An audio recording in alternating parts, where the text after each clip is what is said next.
21 жастағы студент, ақылды, болашағы бар қыз. Бірақ 2024 жылдың қарашасынан бастап оның өмірі өзгерді. Ұстама судорог басталды. Алғашында 3-4 айда бір рет болса, сосын жиілей бастады. Соңғы 3 айда ай сайын судорога мазалайды. Ата-анасы қорқа бастады.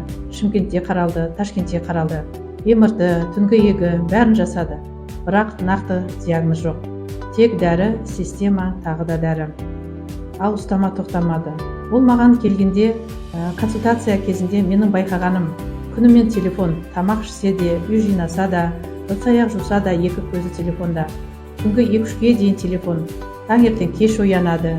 Күні бойы шаршау, ашуланып, ренжіп жүреді, жылайды. Бұл жай ғана әдет емес еді. Бұл мидың шаршауы. Мен оған бір нәрсені түсіндірдім. Мида демалуы керек. Ұйқы бұл қорғаныс, демалу. Егер ми уақытында демалмаса, өшпесе, ол өзі өшіріп тастайды. Судорог арқылы. Біз дәріден бұрын режимді түзеттік, ұйқыны қалпына келтірдік, телефонды шектедік, жүйке жүйесін тыныштандырдық. Сонда ғана ми тыныс ала бастады.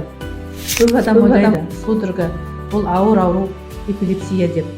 Бірақ кейде себеп өте қарапайым. Сіздің өмір салтыңызда. Егер сізде немесе жақындарыңызда түсініксіз ұстама, мазасыздық, ұйқысыздық болса, тек анализ емес, себебін табу керек. Мен әр пациентте симптом емес, түбірін іздеймін.